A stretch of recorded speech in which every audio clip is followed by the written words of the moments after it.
My name is Todd and I'm 38 years old. I recently divorced my wife Izumi. Not a simple divorce. We had a troubled life together. Of course, it wasn't like that from the beginning. When we were programming students, Izumi was a wonderful and kind girl. Her good manners and beauty made me fall in love with her. Izumi and I got married 10 years ago, and our daughter Eri was born 5 years ago. Eri is beautiful like her mother. She is very intelligent and curious, and everyone believes that she understands beyond her years. Although the birth of my daughter made me very happy, the problems that arose at the same time as her birth turned our lives upside down. Izumi suffered from postpartum depression. She also lost her father, and at the same time, mental illnesses that had been hidden until then began to show themselves one by one in a short time. Izumi went from being a happy and energetic person to a nervous and aggressive person. She had no patience with me and the child. The only thing that mattered to her was her work, and that was it. I tried very hard to help her. I gave her time and talked to her, but it was useless. Izumi didn't accept that she was sick at all, and the 2 times she spoke to the counselor, she was able to easily manipulate her with her intelligence.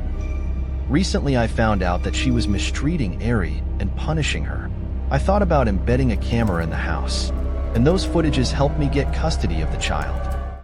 After the divorce, I changed jobs and moved from Osaka to Tokyo with my daughter, where we live in a small apartment near Shibuya. After a long time, my life became peaceful again until recently, when a new problem arose and Eri's imaginary friend appeared.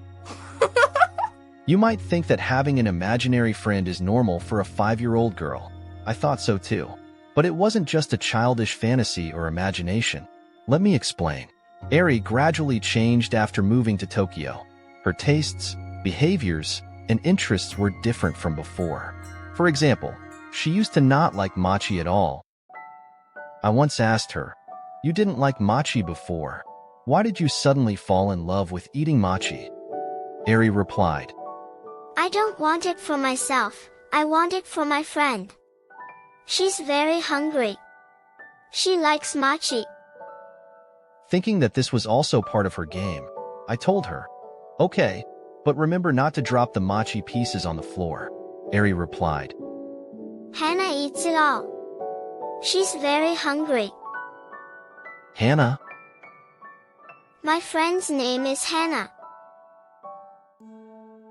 At first I didn't take this game too seriously, but gradually things got weirder and weirder. For example, once when I came home, I saw Eri holding a matcha in her hand and acting like she was feeding someone. I asked her, "What are you doing?" Eri replied, Hannah is hungry. "Who is Hannah?" The girl in the closet. But there was nothing there. From that day on, I worried that maybe Eri had a mental illness like her mother. I took her to several doctors, but the psychologists and doctors believed that she was completely normal and healthy. Several more times I saw Eri in front of the closet, talking to her imaginary friend or giving her matcha. Until one day, a neighbor Ms. Keiko and I were talking. I told her about Eri's strange behavior. Suddenly Ms. Keiko's face turned pale. I became worried. After a while of silence, she said, Hannah really lived in this house. About 25 years ago. I remember her face well. She was about the same age as your daughter. Her parents were not good people. When they argued or tried to discipline Hannah, she would hide in the closet. Until one day, Hannah's drunken father tried to drag her out of the closet and punish her. Hannah ran out of the house and ran barefoot. But she fell down the stairs and died from a severe head injury. Oh my God. She loved eating matcha.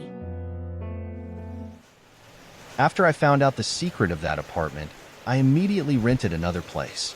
Everything went back to normal, but I don't think I'll ever forget those events.